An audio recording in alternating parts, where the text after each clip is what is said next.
శ్రీమాత్రే నమః. అందరికీ అమ్మవారి ఆశీస్సులు ఉండాలని మనస్ఫూర్తిగా ఆ తల్లిని వేడుకుంటూ, రథసప్తమి నాడు తప్పకుండా రథసప్తమి వ్రతకథ గురించి తెలుసుకొని స్వామివారి అనుగ్రహాన్ని పొందుదాం. యుధిష్ఠిరుడు శ్రీకృష్ణుడిని అడుగుతాడు, ఓ కృష్ణ, రథసప్తమి నాడు చేయవలసినటువంటి విధి విధానం అనుసరించి భూలోకంలో ఉన్నటువంటి మానవుడు చక్రవర్తి కాగలడని నీవు చెప్పి ఉన్నావు కదా, అలా ఎవరికైనా ప్రాప్తించిందా అని అడుగుతాడు. అప్పుడు శ్రీకృష్ణుడు ఈ విధంగా జవాబిస్తాడు. పూర్వం కాంబోజా దేశమున యశోవర్తి అనేటటువంటి చక్రవర్తి ఉండేవాడు. అతని వృద్ధాప్యంలో ఆయన కుమారులందరూ కూడా సర్వరోగముల చేత బాధపడుతూ ఉన్నవారై చాలా దుఃఖిస్తూ ఉంటారు. ఆ విధమైనటువంటి కర్మ పరిపాకం ఏ విధంగా అవుతుందో తెలియజేయవలసిందంటూ ఆ రాజు ఒకానొక బ్రాహ్మణ శ్రేష్ఠుని అడుగుతాడు. అలా అడిగినటువంటి ఆ రాజుతో ఆ బ్రాహ్మణుడు, ఓ రాజా, వీరి పూర్వజన్మలో వైశ్య కులమును జన్మించారు. అలా జన్మించి వారు ఎంతో లోబులై ప్రవర్తిస్తూ ఉండేవారు. ఎంత భేదవారు కనిపించినా కానీ వారికి ఎలాంటి సహాయాన్ని కూడా వీరు అందించేవారు కాదు. ఎంతో గర్వంతో ప్రవర్తిస్తూ ఉండేవారు. అందువలన వీరు ఈ విధమైనటువంటి రోగాలకు గురి కావలసిన వారయ్యారు. కాబట్టి ఈ యొక్క రోగ నివారణకు రథసప్తమి రోజున జరిగేటటువంటి కార్యక్రమాన్ని చూస్తే చాలు. ఆ విధంగా ఆ యొక్క కార్యక్రమాన్ని చూసినంత మాత్రమే దాని యొక్క మహత్యంచే వారికి ఉన్నటువంటి పాపాలన్నీ కూడా తొలగిపోతాయి. కాబట్టి ఆ వ్యాధితో బాధపడుతూ ఉన్నటువంటి మీ కుమారులను తీసుకొచ్చి ఆ యొక్క వ్రత వైభవం అంతా కూడా వారికి చూపించవలను అంటూ ఆ బ్రాహ్మణుడు చెప్పగా, అప్పుడు ఆ రాజు, అయ్యా, ఆ వ్రత విధానం ఏ విధంగా చేయవలనో దాని యొక్క విధి విధానం అంతా కూడా తెలియజేయండి అంటూ ప్రార్థిస్తాడు. అప్పుడు ఆ బ్రాహ్మణుడు, ఓ రాజా, ఏ వ్రతమైతే చూసినంత మాత్రానే జడత్వం నశించిపోతుందో ఆ యొక్క రథసప్తమి అనేటటువంటి పేరు కలిగినటువంటి వ్రతం సర్వులు కూడా ఆచరించదగినది. ఆ యొక్క వ్రత ప్రభావమున సకల పాపాలు కూడా హరించి చక్రవర్తిత్వం కూడా కలుగుతుంది. ఆ యొక్క వ్రత విధానం గురించి తెలియజేస్తున్నాను, శ్రద్ధగా విను. మాఘమాసమందలి శుక్లపక్షమున వచ్చేటటువంటి షష్ఠి తిథి దినమున గృహస్థు ఈ యొక్క వ్రతాన్ని ఆచరించాలి. పవిత్రమైనటువంటి జలం కలిగినటువంటి నదుల్లో కానీ, చెరువునందు కానీ, నూతి అందు కానీ తెల్లని నువ్వులతో విధి విధానంగా స్నానం ఆచరించాలి. ఇలవేల్పులకు, కులదేవతలకు, ఇష్టదేవతలకు మొక్కి వారిని పూజించి ఆ తరువాత సూర్య దేవాలయాలకు వెళ్ళి ఆయనకు నమస్కరించి పుష్పములు, ధూపములు, దీపమును అలాగే అక్షింతలతో శుభప్రాప్తి కోసం పూజించాలి. తరువాత స్వగృహమునకు వచ్చి చక్కగా పంచయజ్ఞము గావించి అతిథులతో, సేవకులతో, బాలకులతో భక్ష్యభోద్యాలను ఆరగించాలి. ఆ దినమున తైలము శరీరానికి పూసుకొని స్నానం చేయరాదు. ఇక ఆ రాత్రి వేదపారంగులైనటువంటి విప్రులను పిలిపించి సూర్య భగవానుని విగ్రహానికి నియమం ప్రకారంగా చక్కగా పూజించి సప్తమి తిథి రోజున నిరాహారుడై భోగములను విసర్జించాలి. తరువాత భోజనాలకు ముందు, ఓ జగన్నాథుడా, నేను చేయబోయేటటువంటి ఈ రథసప్తమి వ్రతాన్ని చక్కగా నిర్విఘ్నంగా పరిసమాప్తి చేయవలసిందిగా వేడుకుంటున్నాను అంటూ ఉచ్చరించాలి. అలాగే తన చేతిలో ఉన్నటువంటి జలాన్ని నీటిలో విడిచిపెట్టాలి.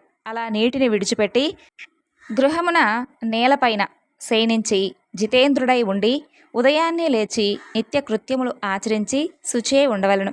ఒక దివ్యమైనటువంటి సూర్యార్థాన్ని దివ్యమాలికలతోనూ, చిరుగంటలతోనూ, సర్వోపచారాలతోనూ తయారు చేసి సర్వాంగులైనటువంటి రత్నాను అలాగే మణులతో చక్కగా అలంకరించాలి. బంగారంతో కానీ, వెండితో కానీ గుర్రాలను, రథసారథిని, రథాన్ని తయారు చేసి మధ్యాహ్న వేళ స్నానాధికములను చక్కగా నిర్వర్తించుకోవాలి. అలాగే వదరబోతులను, పాషాణులను, దుష్టులను విడిచిపెట్టి ప్రాజ్ఞులైనటువంటి విప్రులు సౌరసూక్త పారాయణ చేస్తూ ఉండగా నిజగృహాన్ని చేరుకోవాలి. తర్వాత తన యొక్క నిత్యకృత్యాలను అన్నీ కూడా పూర్తి చేసుకొని స్వస్తి బ్రాహ్మణ వాచకములతో వస్త్రమండప మధ్య భాగమున రథమును స్థాపించాలి. కుంకుమతోనూ, సుగంధ ద్రవ్యాలతోనూ, పుష్పాలతోనూ పూజించి ఆ రథమును పుష్పములతోనూ చక్కగా దీపములతోనూ అలంకరించాలి. అగరు ధూపాలను ఉంచాలి. రథమధ్యమునున్నటువంటి సూర్యుణ్ణి సర్వసంపూర్ణంగా అర్చన చేయాలి. ధన లోభం చేయకూడదు. లోభి అయి ధనాన్ని ఖర్చు చేసేందుకు మనసు అంగీకరించనిచో ఆ వ్రతం వైఫల్యమును, దాని వలన మనసు నికలత్వమును పొందుతుంది. కాబట్టి రథాన్ని, రథసారథిని, అందులో ఉన్నటువంటి సూర్య భగవానుని పుష్పధూప గంధ వస్త్రాలను చక్కగా అలంకారాలన్నీ కూడా చేసి నానావిధ పంచభక్షాదులతో ఉన్నటువంటి నైవేద్యాదులతో స్వామిని పూజించి ఈ విధంగా దివాకరుని స్తోత్రం చేయాలి. భాస్కర, దివాకర, ఆదిత్య, మార్తాండ, గృహాధిప, అపారనిదే, జగద్రక్షక, భూతభవన, భూతేశ, భాస్కర, ఆర్తత్రాణ పరాయణహర అంచింత్య విశ్వసంచార హే విష్ణు ఆది భూతేశ ఆది మధ్యస్థ భాస్కర ఓ జగత్ప్రతే భక్తి లేకునను క్రియాశూన్యమైనను నేను చేసినటువంటి అర్చనకు నీ సంపూర్ణ కటాక్షాన్ని చూపుము అంటూ ఈ విధంగా మనసులో తాను వేడుకొని తన యొక్క కోరికను సఫలీకృతం చేయవలనంటూ ఆ భాస్కరుణ్ణి ప్రార్థించాలి. ధనహీనుడైనను విధి ప్రకారం అన్ని కార్యాలు కూడా తప్పకుండా చేయాలి. ఈ విధంగా రథము, సారథి, గుర్రములు, వివిధ రకాల రంగులతో లిఖించినటువంటి బొమ్మలు ఏదైనా కానీ జిల్లేడు ప్రతిమలతో సూర్య భగవానుణ్ణి శక్తి కొలది ఇప్పుడు చెప్పిన విధంగా విధి విధానంగా పూజించాలి. ఆ రాత్రి జాగరణ చేసి పురాణ శ్రావణ మంగళ గీతాలతో మంగళ వాయిద్యాలతో పుణ్యకథలను వినాలి.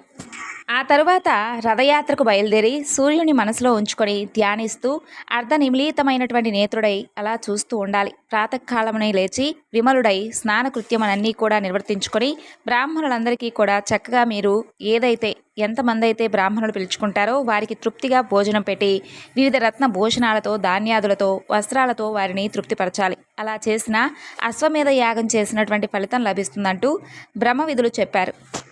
ఆ తరువాత యథాశక్తిగా దానం ఇయ్యాలి. ఈ రథమును తమ యొక్క పురోహితులైనటువంటి గురుదేవులకు రక్తవస్త్రయుగళంతో సమర్పించాలి. కాబట్టి దీనివలన భాస్కరానుగ్రహం కలిగి మహాతేజులు బలపరాక్రమవంతులు అయి విపుల భోగములను అనుభవించి ఎటువంటి రోగాలు దరిచేరవు. అలాగే ఈ యొక్క రథసప్తమి వ్రతం చేసినచో లేదా చూసినచో పుత్ర పౌత్రాదులను పొంది చివరికి సూర్యలోకాన్ని చేరుకుంటారు. అక్కడ ఒక కల్పకాలం చక్రవర్తి పదవిని అనుభవిస్తారు అంటూ ఈ విధంగా ఆ బ్రాహ్మణుడు ఆ రాజుకు ఈ యొక్క రథసప్తమి వ్రత విధానం అంతా కూడా తెలియజేస్తాడు. అలాగే ఈ యొక్క వ్రత విధానం గురించి శ్రీకృష్ణుడు యుధిష్ఠుడికి ఈ విధంగా చెప్పాడు. ఈ విధంగా ఆ యొక్క ద్విజోత్తముడు సర్వ విషయాలను చెప్పి తన దారిన తాను వెళ్ళిపోతాడు. అప్పుడు ఆ రాజు ఆ యొక్క బ్రాహ్మణ శ్రేష్ఠుడు ఏ విధంగా ఉపదేశించాడో ఆ రీతిగా ఆ యొక్క వ్రతాన్ని ఆచరించి సమస్త సౌఖ్యాలను అనుభవించాడు. ఆ విధంగా రథసప్తమి వ్రతాన్ని ఆచరించిన తరువాత ఆ యొక్క రాజపుత్రులు వారి యొక్క రోగాన్నంతా కూడా పూర్తిగా తొలగించుకొని చక్రవర్తిత్వాన్ని పొందారు. ఈ కథను భక్తితో ఎవరైతే వింటారో వారి పట్ల ఆ బాణుడు సంతోషించి మంచి ధనధాన్య సంపదలను ఇస్తాడు. ఈ విధంగా బంగారంతో చేయబడినటువంటి సారథి గుర్రాలతో కూడుకున్నటువంటి శ్రేష్ఠ రథాన్ని మాఘమాస సప్తమి రోజున ఎవరైతే దానంగా ఇస్తారో వారు చక్రవర్తిత్వాన్ని పొందుతారు. కాబట్టి ఈరోజు ఈ రథసప్తమి సందర్భంగా మరికొన్ని స్వామివారి కథలను విని స్వామివారి అనుగ్రహాన్ని పొందుదాం. ఒకనాడు హనుమంతుల వారు ఉదయాన్నే సూర్యుడు ఉదయించేటటువంటి సమయానికి గగన మార్గాన ఎగిరి సూర్యుని వద్దకు వెళ్ళి నమస్కారం చేస్తాడు. సూర్యుడు కూడా సంతోషించి సంకల్ప సిద్ధిరస్తు, ఏం నాయనా, ఏం పని మీద వచ్చావు అని అడుగుతాడు. అయ్యా, వేద శాస్త్రాలు నేర్చుకోవడానికి తమరి వద్దకు వచ్చాను అంటాడు హనుమంతుడు. బాగానే ఉంది, కానీ నేను మేరు పర్వతం చుట్టూ అతి వేగంగా తిరుగుతూ ఉంటాను. మరి నా నుండి శాస్త్రం నేర్చుకోవడం అంటే చాలా కష్టమవుతుందే అని అంటాడు సూర్యుడు.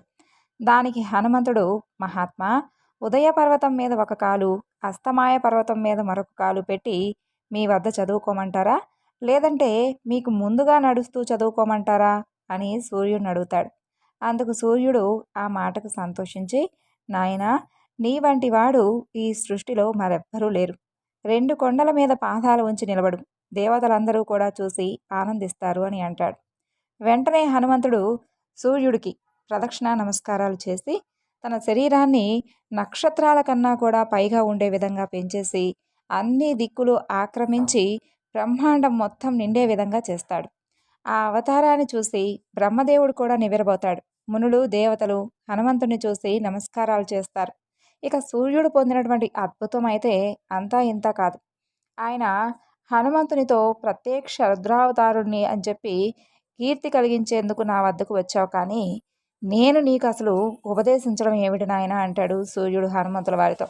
అప్పుడు హనుమంతుడు వినయంగా, మహాత్మా, మీరిలా అనవచ్చా? అసలు మీరు వేదాలకే మూలమైన వారివి. నన్ను శిష్యుడిగా చేసుకొని దయతో వేదత్రయం బోధించు అంటూ తన యొక్క మామూలు రూపాన్ని ధరించి సూర్యుడు ప్రధానిగా ఎదురుగా నిలబడతాడు. సూర్యుడు గడియకు 9,70,000 యోజనాల వేగంలో నడుస్తాడు. అంతే వేగంతో హనుమంతుడు కూడా ఎగురుతూ సూర్యుడికి ఎదురుగా నిలబడి నేర్చుకోవాల్సిందంతా కూడా చక్కగా పురాణాల్లో ఉన్నదంతా కూడా నేర్చుకుంటాడు. అలా చదువు పూర్తి కాగానే హనుమంతుడు సూర్యుడికి నమస్కారం చేసి సెలవు పుచ్చుకొని మరలా తిరిగి కిష్కిందకు వెళ్ళి అక్కడ జరిగినటువంటి సంగతులన్నీ కూడా చెబుతాడు. ఈ విధంగా హనుమంతుడికి గురువైనటువంటి సూర్యుడు హనుమంతునికి సకల విద్యలు నేర్పిస్తాడు. ఇక ఇప్పుడు సూర్యుడి యొక్క జననం గురించి తెలుసుకుందాం. పూర్వం మరీచి మహర్షి కుమారుడైనటువంటి కశ్యపుడికి తక్షుని కుమార్తెకు సూర్యుడు జన్మించాడు. త్వష్ట ప్రజాపతి కూతురైనటువంటి సంధ్యాదేవిని సూర్యుడు వివాహం చేసుకుంటాడు. సూర్యుడికి సంధ్యాదేవికి ద్వారా వైవస్వత మనువు, యముడు అనేటటువంటి కుమారుడు, యమున అనేటటువంటి కుమార్తె జన్మించారు. ఒకనాడు సంధ్యాదేవి సూర్యుడిని ఎగతాళిగా ఆక్షేపిస్తుంది. అది విన్నటువంటి సూర్యుడికి ఎంతో కోపం వచ్చి మరింతగా ప్రజ్వరిల్లుతాడు. ఆ యొక్క తేజస్సును సంధ్యాదేవి భరించలేక, సూర్యుడి ఆగ్రహాన్ని తట్టుకోలేక ఆమె పుట్టింటికి వెళ్ళిపోతుంది. అలా వెళుతూ వెళుతూ తన రూపంతో ఛాయ అనేటటువంటి ఒక స్త్రీని సృష్టించి ఆమెను సూర్యుడి వద్ద ఉంచి వెళ్తుంది. అలా సూర్యుడు ఛాయ అనేటటువంటి స్త్రీని తన భార్య అని చెప్పి అనుకొని ఆమెతో సంసారం చేస్తూ ఉంటాడు. ఆయనకు ఛాయాదేవికి సావర్ణి మనువు శని అనేటటువంటి కుమారుడు, ఒక కుమార్తె జన్మిస్తారు. భర్తను వదిలి పుట్టింటికి వచ్చినటువంటి కూతుర్ని త్వష్ట ప్రజాపతి మందలిస్తాడు. తిరిగి భర్త వద్దకు వెళ్ళమని చెప్పి పంపిస్తాడు. ఇక సరేనని చెప్పి పుట్టింటి నుండి బయలుదేరినటువంటి సంధ్యాదేవి భర్త వద్దకు వెళ్ళడానికి ముఖం చెల్లక ఆడగుర్ర రూపాన్ని ధరించి ఉత్తర కురుభూములకు వెళ్ళి అక్కడ తపస్సు చేసుకోవడం ప్రారంభిస్తుంది. అలా కొంతకాలానికి సూర్యుడికి తన దగ్గర ఉన్నది తన అసలు భార్య అయినటువంటి సంధ్యాదేవి కాదని చెప్పి తెలిసిపోతుంది. ఇక వెంటనే తన మామగారైనటువంటి త్వష్ట దగ్గరకు వెళతాడు. త్వష్ట సూర్యుడి అమితమైనటువంటి తేజస్సును ఆరనిపట్టి ఆయన్ని సౌమ్యుడిగా అందంగా తయారు చేస్తాడు. ఆ తర్వాత మామగారి అనుమతితో సూర్యుడు సంధ్యాదేవి దగ్గరకు వెళతాడు. తిరిగి వారిద్దరూ ఒకటై చక్కగా సంసారం చేయగా వారికి అశ్విని దేవతలు అనేటటువంటి దేవ వైద్యులు కూడా జన్మిస్తారు. ఇది కాశీ ఖండంలో చెప్పబడినటువంటి సూర్యుని యొక్క వృత్తాంతం. ఇక కాశీలో సూర్యుని యొక్క నివాసం గురించి తెలుసుకుందాం. పూర్వం పరమేశ్వరుడు కాశీ నగరాన్ని పాలిస్తున్నటువంటి దివోదాసు అనే రాజు ఆ రాజ్యంలోని ప్రజల్లో ఏదైనా లోపం కనిపెట్టమని చెప్పి యోగిని గణాలను పంపిస్తాడు. ఆ గణాలు దివోదాసులో ఉండేటటువంటి లోపాన్ని కనిపెట్టలేక చివరికి కాశీ నగరంలోనే ఉండిపోతాయి. అలా ఆ తరువాత పరమేశ్వరుడు సూర్యుడిని కాశీకి పంపించగా ఆయన కూడా దివోదాస్లో ఉన్నటువంటి లోపాన్ని కనిపెట్టలేక కాశీ ప్రభావానికి లోనై యోగిని గణంలాగా తాను కూడా కాశీలోనే లోలార్కుడు, ఉత్తరార్కుడు, సాంబదిర్యుడు, దృపదాదిత్యుడు, మయూకాదిత్యుడు, ఖగోల్కుడు, అరుణాదిత్యుడు, వృద్ధాదిత్యుడు, కేశవాదిత్యుడు, విమలాదిత్యుడు, గంగాదిత్యుడు, యముదాదిత్యుడు అనేటటువంటి 12 రూపాలతో కొలువుండి కాశీవాసులను రక్షిస్తూ ఉంటాడు. మొదటిగా లోలార్కుడు. ఈ గంగా అసీ నదుల యొక్క సంగమ స్థానంలో సూర్యుడు లోలార్కుడుగా ఆవిర్భవించి భక్తుల పూజలను అందుకుంటున్నాడు. సూర్యగ్రహణ కాలంలో ఆదివారం, రథసప్తమి దినాలలో లోలార్కుడికి పూజలు, అక్కడ దానాలు ధర్మాలు చేస్తే అనంత పుణ్యం లభిస్తుంది. కాశీలో ఎన్నో తీర్థాలున్నాయి. వాటన్నిటికీ కూడా లోలార్క తీర్థం శిరస్సు కాగా మిగిలినటువంటి తీర్థాలన్నీ కూడా దానికి అంగాలుగా ఉంటాయి. ఇక రెండవ రూపం ఉత్తరార్కుడు. ద్వాదశ రూపాలను పొందినటువంటి సూర్య భగవానుడు కాశీక్షేత్రంలో ఉత్తరార్కుడి రూపాన్ని ధరించి కాశీక్షేత్ర ఉత్తర భాగాన కొలువుండి కాశీని రక్షిస్తూ ఉంటాడు. ఈ యొక్క ఉత్తరార్కుడి గురించి ఒక కథనం కూడా ఉంది. పూర్వం కాశీలో నివసించేటటువంటి ప్రియవ్రతుడు అనేటటువంటి బ్రాహ్మణుడికి సులక్షణ అనే కుమార్తె జన్మించింది. ఆమె జన్మతిథి మూలా నక్షత్రం. అది దోష నక్షత్రం. సులక్షణ అపురూపమైనటువంటి సౌందర్యవతిగా పెరిగి పెద్దదైంది. ఆ తండ్రికి తన కూతురికి తగినటువంటి వరుడితో వివాహం ఎలా చెయ్యాలా అనేటటువంటి చింత ఎక్కువై క్రమంగా కృషించి మరణిస్తాడు. ఆ వెంటనే సులక్షణ తల్లి కూడా మరణాన్ని పొందుతుంది కాబట్టి ఆమె ఎంతో దుఃఖిస్తూ ఉంటుంది. ఇలా తల్లి తండ్రి మరణించడంతో సులక్షణ విరాగిగా మారిపోయి కాశీలో కొలువున్నటువంటి ఉత్తరార్కుడి సాన్నిధ్యంలో ఉగ్ర తపస్సు చేస్తుంది. ఆమె తపస్సు చేస్తున్నంత కాలం ప్రతిరోజు కూడా ఒక మేక వచ్చి ఆమె దగ్గరే చాలాసేపు గడిపి వెళ్ళేది. అలా క్రమంగా పరమేశ్వరుడికి అనుగ్రహం కలిగి సులక్షణ ముందు ప్రత్యక్షమై ఏదైనా కానీ వరం కోరుకోమని అడగా సులక్షణ ముందుగా మేకను అనుగ్రహించమని చెప్పి కోరుకుంటుంది పరమేశ్వరుణ్ణి. ఇక సులక్షణ యొక్క పరోపకార బుద్ధికి మెచ్చుకున్నటువంటి పరమేశ్వరుడు సులక్షణను పార్వతీదేవి యొక్క సఖీగణంలో ఒకదానిగా చేరేటటువంటి వరాన్ని అనుగ్రహించి అక్కడ ఉన్నటువంటి మేకను కాశీ రాజకుమార్తెగా జన్మించి అనేక సుఖాలను అనుభవించి చివరికి ముక్తి పొందే విధంగా వరాన్నిస్తాడు. అలాగే ఆ మేక ఉత్తరార్కుడి సమీపంలో ఉన్నటువంటి కుండంలో పుష్యమాస ఆదివారాలు చలికి భయపడకుండా స్నానాలు ఆచరించింది. కాబట్టి ఈ కుండానికి నేటి నుండి బకరీ కుండం అనేటటువంటి పేరుతో ప్రసిద్ధి పొందుతుందని చెప్పి పరమేశ్వరుడు వరమిచ్చాడు. ఈ విధంగా మేక ఆచరించినటువంటి పద్ధతిలో పుష్యమాస ఆదివారం నాడు ఎవరైతే ఈ యొక్క ఉత్తరార్కుడి కుండంలో స్నానాన్ని ఆచరిస్తారో వారికి కూడా ఈశ్వరానుగ్రహం లభిస్తుంది. వ్యాధులు బాధలు తొలగిపోతాయని చెప్పి స్వామివారు ఈ యొక్క వరాన్ని అనుగ్రహిస్తాడు. ఇక మూడవ రూపం సాంబాదిత్యుడు. శ్రీకృష్ణుడి కుమారుడైనటువంటి సాంబుడు ఒకనాడు నారదుణ్ణి అవమానిస్తాడు. సాంబుడు చేసినటువంటి అవమానాన్ని మనసులో ఉంచుకున్నటువంటి నారదుడు కొంతకాలానికి శ్రీకృష్ణుడి దగ్గరకు వచ్చి సాంబుడి గురించి అసత్య వాక్యాలు చెప్పగా కృష్ణుడు సాంబుడిని కుష్ఠవ్యాధి పీడితుడిగా కమ్మని చెప్పి శాపాన్నిస్తాడు. ఇక సాంబుడు శాప విమోచనం గురించి ఎంతో ప్రార్థించగా కృష్ణుడు అతన్ని కాశీ క్షేత్రానికి వెళ్ళమని చెప్పి పంపిస్తాడు. అలా సాంబుడు కాశీ క్షేత్రానికి వచ్చి అక్కడ ఒక కుండాన్ని తవ్వి దాని సమీపంలో కూర్చొని సూర్యుడి గురించి గొప్ప తపస్సు చేస్తాడు. ఇక చివరికి సూర్యానుగ్రహంతో కుష్ఠరోగం నుండి విముక్తి పొందుతాడు. అలా సాంబుడి చేత ఆరాధింపబడినటువంటి ఆదిత్యుడు సాంబాదిత్యుడుగా ప్రసిద్ధి పొందాడు. ఎవరైతే అరుణోదయ కాలంలో స్నానం చేసి సాంబాదిత్యుడిని పూజిస్తారో వారికి సర్వ వ్యాధులు తొలగిపోతాయి. అలాగే విశ్వేశ్వరుడి యొక్క పశ్చిమ భాగంలో ఉన్నటువంటి ఈ యొక్క సాంబాదిత్యుని పూజించి 8 ప్రదక్షిణలు కనుక చేస్తే నరులకున్నటువంటి పాపాలన్నీ కూడా తొలగి విముక్తులవుతారు. చైత్రమాసంలో వచ్చేటటువంటి ఆదివారం అక్కడ కుండంలో స్నానం ఆచరించడం ఎంతో పుణ్యప్రదం. ఇక 4వ రూపం ద్రుపదాదిత్యుడు. పూర్వం కౌరవుల చేత వంచింపబడినటువంటి పాండవులు అరణ్యవాసం చేస్తూ దుర్భరంగా కాలం గడుపుతూ ఉంటారు. ఆ సమయంలో మహాపతివ్రత అయినటువంటి ద్రౌపది సూర్యుణ్ణి ఆరాధించగా ఆయన ప్రత్యక్షమై ఆమెకు అక్షయ పాత్రను ప్రసాదిస్తాడు.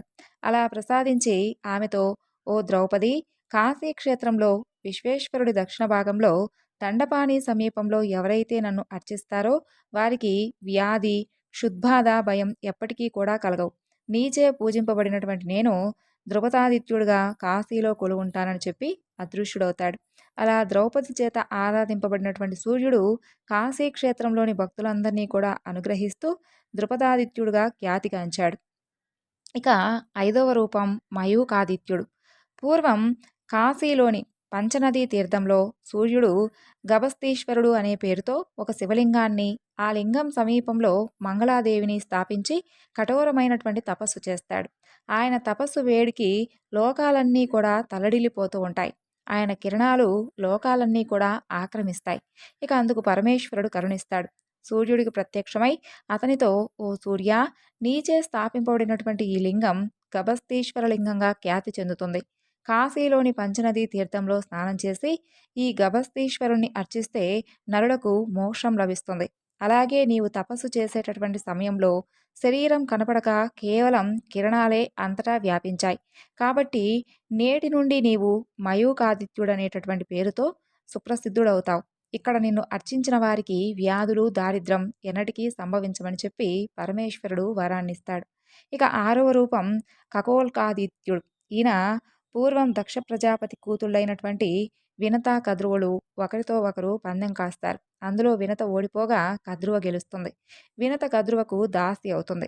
వినత కుమారుడు గరుత్మంతుడు దేవలోకానికి వెళ్ళి అమృతాన్ని తెచ్చి తన తల్లి దాస్య విముక్తురాలను చేస్తాడు. ఆ తరువాత వినత గరుత్మంతుడితో కలిసి దాస్యం చేసినటువంటి పాపం నుండి విముక్తి పొందడానికి కాశీ క్షేత్రానికి చేరుకుంటుంది. అక్కడ వినత ఖగోళుడనేటటువంటి పేరుతో ఒక లింగాన్ని స్థాపించగా గరుత్మంతుడు కూడా ఒక లింగాన్ని స్థాపిస్తాడు. అలా తల్లి కొడుకులిద్దరూ కూడా పరమేశ్వరుని గురించి తపస్సు చేయగా ఆయన వారిద్దరినీ కూడా అనుగ్రహిస్తాడు. వినత ప్రతిష్ఠించినటువంటి ఖగోల్క ఆదిత్యలింగం కాశీలోని పైంగళ తీర్థంలో ఉంది. ఈ యొక్క ఖగోల్కాదిత్యుడిని దర్శిస్తే, అలాగే పూజిస్తే సకల విఘ్నాలు తొలగిపోతాయి, సకల రోగాలు సమసిపోతాయి. ఇక 7వ రూపం అరుణాదిత్యుడు. పూర్వం వినతాదేవి గర్భాన్ని ధరిస్తుంది. ఆ గర్భం 1000 సంవత్సరాలు ధరించాల్సి ఉండగా 800 సంవత్సరాలకే ఉత్సాహం ఆపుకోలేక ఆ యొక్క గర్భపిండాన్ని పగలగొడుతుంది. అయితే అందులో నుండి తొడల పైభాగం వరకు మాత్రమే రూపాన్ని పొందినవాడు జన్మించాడు. ఆయన తన యొక్క అసంపూర్ణమైనటువంటి రూపానికి కారణమైనటువంటి తల్లిని దాసివి కమ్మని చెప్పి క్రోధంతో శపిస్తాడు. అలా జన్మతః క్రోధాన్ని పొందినందువలన ఆయన అరుణుడయ్యాడు. ఆ తరువాత కాశీ క్షేత్రానికి వచ్చినటువంటి అరుణుడు పరమేశ్వరుడు గురించి ఘోరమైనటువంటి తపస్సు చేయగా పరమేశ్వరుడు ప్రత్యక్షమై అతని పేరుతో అరుణాదిత్యుడిగా ప్రసిద్ధి పొందాడు. కాశీలో విశ్వేశ్వరుడికి ఉత్తర భాగాన ఉన్నటువంటి ఈ యొక్క అరుణాదిత్య లింగాన్ని ఎవరైతే భక్తిగా పూజిస్తారో వారికి సకల సంపదలు కలుగుతాయి.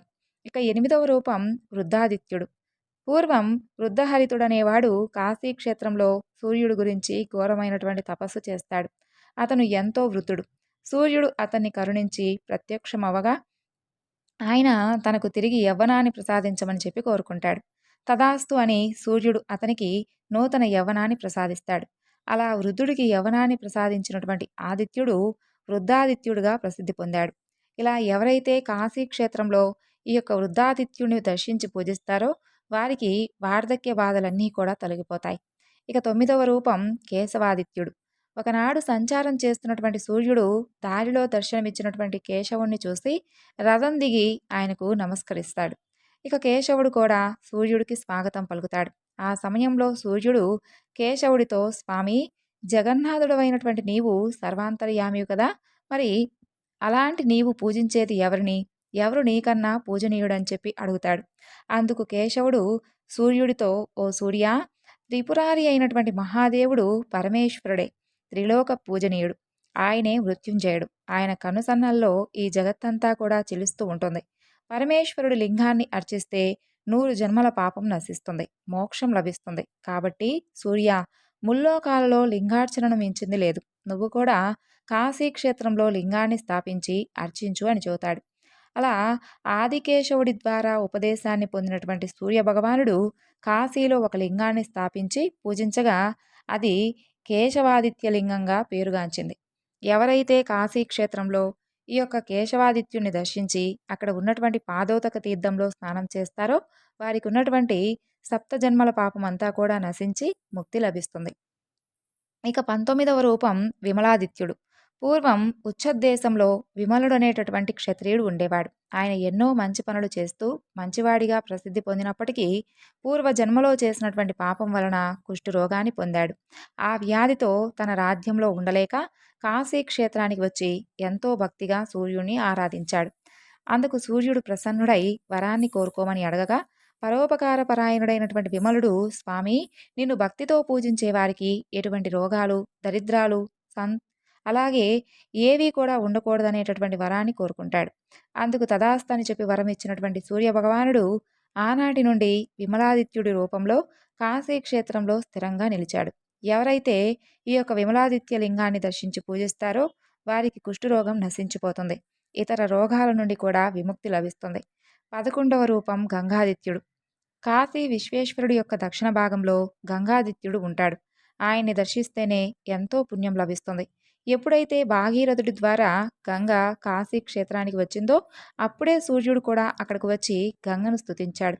ఇప్పటికీ గంగను స్తుతిస్తూ గంగాదిత్యుడుగా గంగా తీరంలో కొలువున్నాడు సూర్యభగవానుడు. ఎవరైతే ఈ గంగాదిత్యుడిని దర్శించి పూజిస్తారో వారికి పుణ్యం, మోక్షం లభిస్తాయి, రోగాలు నశిస్తాయి. ఇక 12వ రూపం యమాదిత్యుడు. కాశీ క్షేత్రంలో యమేశ్వరుడు అలాగే యమాదిత్యుడు ఇద్దరు కొలువున్నారు. అక్కడే యమతీర్థం కూడా ఉంది. పూర్వం యముడి చేత స్థాపింపబడినందువలన యమాదిత్యుడుగా సూర్యుడికి, యమేశ్వరుడుగా శివుడికి పేర్లు వచ్చాయి. యముడు ఇక్కడ కఠోరమైనటువంటి తపస్సును చేసి వీరిద్దరినీ కూడా స్థాపించాడు. ఇక్కడ యమతీర్థంలో స్నానం చేసి యమేష, యమాదిత్యులను దర్శించి పూజిస్తే యమయాతనలో ఉన్నటువంటి భయాలన్నీ కూడా తొలగిపోతాయి.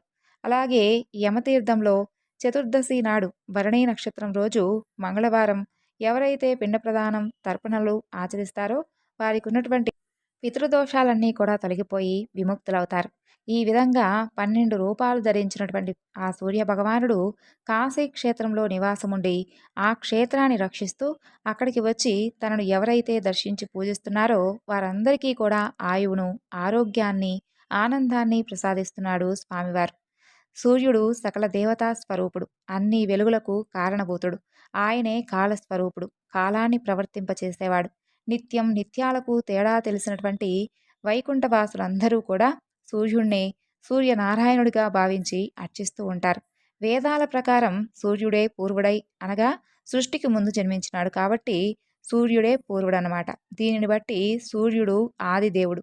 తల్లి గర్భంలో ఉండేది సూర్యుడే. పుట్టేవాడు, పుట్టబోయేవాడు కూడా సూర్యుడే. సకల జీవరాశుల్లో నివాసముండి సర్వతోముఖంగా ప్రకాశించేది కూడా సూర్యుడే. సూర్యుడి యొక్క శక్తి అనంతమైనది.